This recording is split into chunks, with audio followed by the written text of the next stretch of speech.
ogenda okulengera nga mayiti yennyini. Aya basi kale kwe mayiti ate nga mayiti eyimiriza mutwe. Yasooke tugenda maaso katono nnyo ekirango kino katukiyiseewo. Bannaffe abakyotera film production bategeeza mwenna bannayuganda. Bannaffe abakyotera film production be bakuzanyira firimu nga Kibaate, Kawanga ne Kateesigwa. Kaakati bagwadde omukisa mwenna abaana b'obuwala n'ab'obulenzi abalabika okuba ne mwagala okwenyigira n'okuzuula ebitone byammwe ebyokuzanya firimu.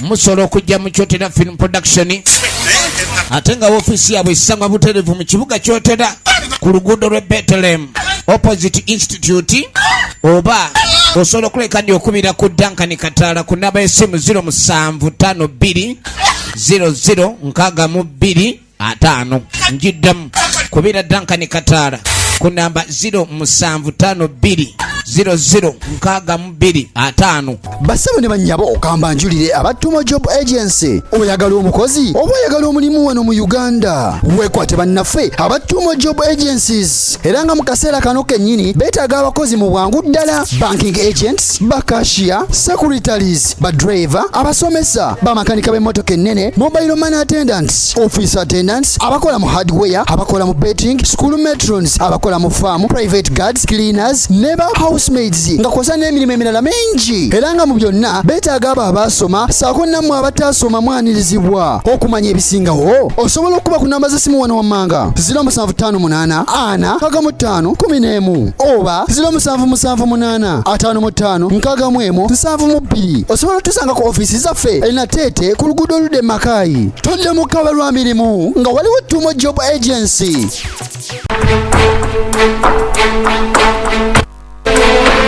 Wano tuba tulekedde entandikwa nsayiso balaba ekina Uganda Super Kyotera film production awamu ne bannaffe bano aba Duncan Digital Studio. Kyotera film production Duncan Digital Studio nga beegasseko ne bannaffe bano aba Boss Lady e Saudi Arabia ku kyokutuleetera emmere yonna gye twagala gye twaleka e Uganda. Be bakuleetedde ka sinema kano mu kyalo eky'emizimu ekimanyiddwa nga Kaluguya oluvannyuma lw'okufa okw'omukulu yalamanyiddwa nga Mujumbi. Ekyalo kyatandika okutundibwa.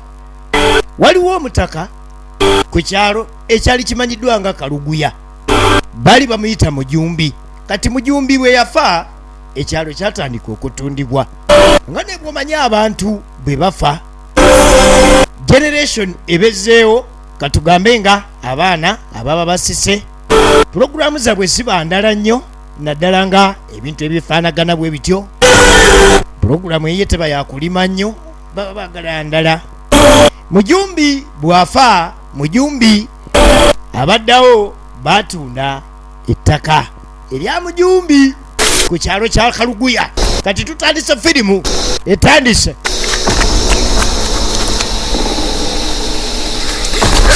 Tulabe ekikumyalo. Omanye omuntu bwagwa nga taliimu buleeki, omuntu ataliimu buleeki ekikumi omanye kuweta gwe. Tuli ku kyalo ekimanyiddwa nga Kaluguya naye nga bagamba mu kyalo kya mizimu. Tugenda maaso etandika Kyotera film production. Kalisirye John Bosco yakulembedde abazanyi. Duncan Kataala n'ayingirawo Kyomuhendo Angel ne bawerekerwako Muzeeyi Kalyama n'abalala. Alo laba abadde adduka yamugamba mwana wange dduka todda ku kyalo kino. Naye nanyama eyakunyamuka yamyuka bumyosi. Ekyalo kya mizimu. Kumbe guno ogugambye omwana okudduka Kaluguya ekyalo ky'emizimu. Naguli ogugambye omwana okudduka teyali muntu, yali muzimu. Kakati Mujumbi bwe yafa baatugambyeko nti ekyalo kino kyatundibwa. Wazira tutandise n'emisinde egy'enjawulo. Era ne wabawo n'omuzimu gwe tulabye oluvannyuma tukitegedde nti muzimu. Ne gugamba omwana adduke tadda. Nagambye ku kyemmere weekwata abakulu bano Kasalaba 966 538 758 432. Bano bayitibwa ba Boss Lady. Basangibwa wali eri Dammam, Saudi Arabia. Bakola delivery y'emmere yonna gy'oyagala yonna. Oyagala mmere kikaaki. Oyagala mugoyo, mugunu. Oyagala kulya ku chwada, oludde okulya ku ki. Buli kimu kyonna kyonna bakubire bukubizi. Boss Lady.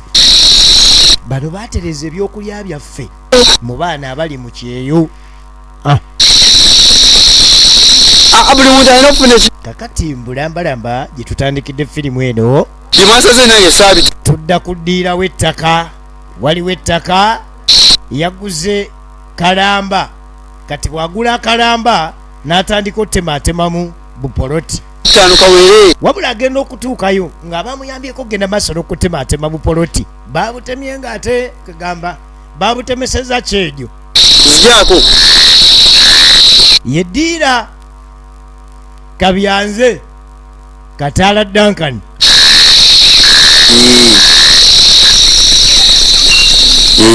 Kati bw'alaba nga ddiiru bamaze okutemaatemamu ekibanja, bamaze otemaatemamu bupoloti, n'atandika okubeera ng'akuba eri abo bagenda okugula. Nkya kansooke mbeeko gye njiyayiya ngina bambateerako ssente gw'omulimu awukoze bulungi nnyo. Kati aba akyali eno nebayo ate abantu ab'enjawulo ate abaamukubira nga balina akasente ke babanja era balina omulimu gwe baamukoledde ogutali guno. Babanja akasente, waliwo omulimu gwe baakoze ogutali guno. Ku kyala agamba tewali agamba, bonna bakimanyi kati ssaawa zino ekintu kyaffe. Kati kyava agamba tewali muntu yenna yenna abuusabuusa.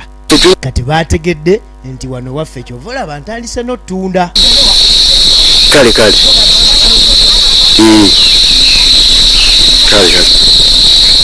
waliwo ddiiru naye nga ddiiru erabika yabadde yakiyita mu luggya era agamba nti kati wano waafuuse waabwe. Simanyi ngeri gye baafunyeewo naye nga waafuuse waabwe. wano osuuku ki nga ndi wano nambulambulamuuko suuku ki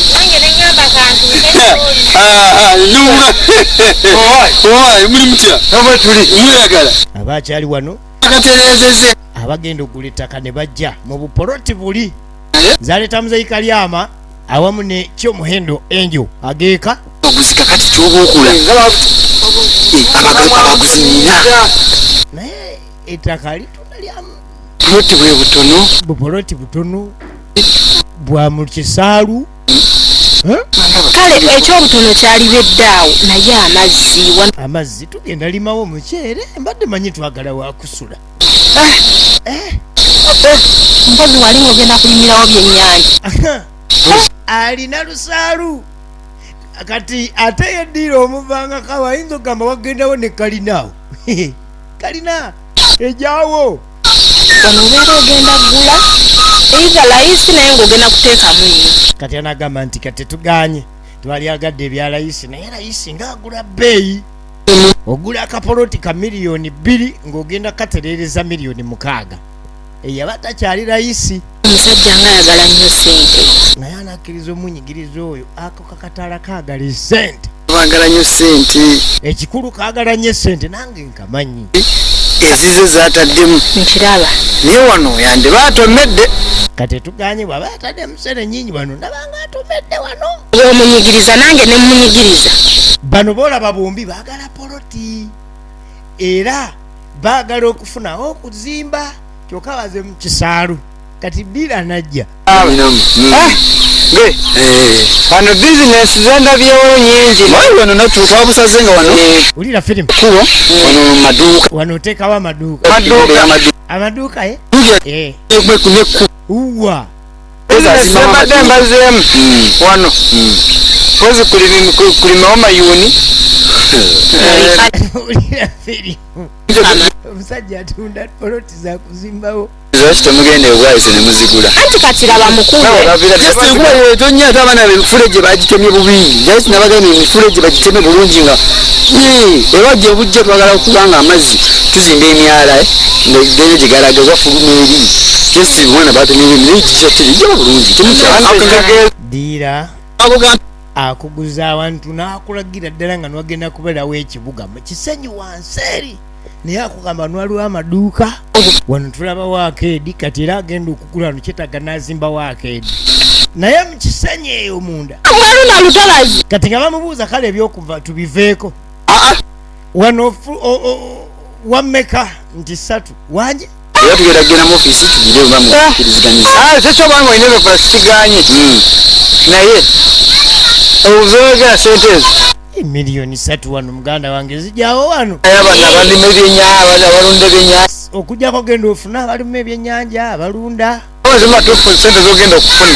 kalamba kazeyizi wano genda funa kazeyizeyi miliyoni 3 teziriwo nze mbadde mbalawo 5 okusinziira kwebadde embala yange wano ewantu genda kuteekamu nnyo tubale tumuwa 5 wulira firimu 5 mugula kati awo yeddira aba atabuka zino poloti sinyera mutambule mugende kakati kambo zino poloti temugula bokisi ya nyanya mukwale mugende mwe bwege mugula poloti nga abagula bokisi y'ennyanya mbu mitwalo 5 mugende oliro nga tolina magezi abagobye nina sente nyinza ogulawo poloti ya mulojo tezze emitwalo 5 wonna nyinza wano oyinza nyezo osalayo okukaya wulira ddiira eggundi lwaliro njagala otegera eddiira yaani kati nze kyembadde onsembero nga njogera nsimanyi kayana bandaba ebintu byo byakweraga nate nange nsobola okweraga kubanga nze nyini sente wano buli omu yeetaaga muno nayina sente oli atunda ekisenyi kye kakati ate ekisenyi yattaddemu sente kati teeza balina okukwatagana endaku obukadde 3 ngenda gata poloti 2 nga bwenkuwa miliyoni 3 oba oganye genda kale jangu mujje tulabe atuyogera 3 ate bwogenda bwoyogera 3 bwogenda bano babulooka muyina embazu tokuba simu kati tujani tulabe ogambye tugata poloti 2 tukole miliyoni 3 kitegeeza miliyoni 1.5 baddiiro bavaako mbadde mukiibi ku lwa Kyotera Film Production ku lwa Home Videos Uganda ne ku lwa Boss Lady bannaffe abaleeta ebyokulya ebweru nga bagiderivalinga wojagala tosubwa tujja sinkana ate mu katundu akanaba kazeeku wano wenyininyini ku Kyotera Film Production ogenda otusanga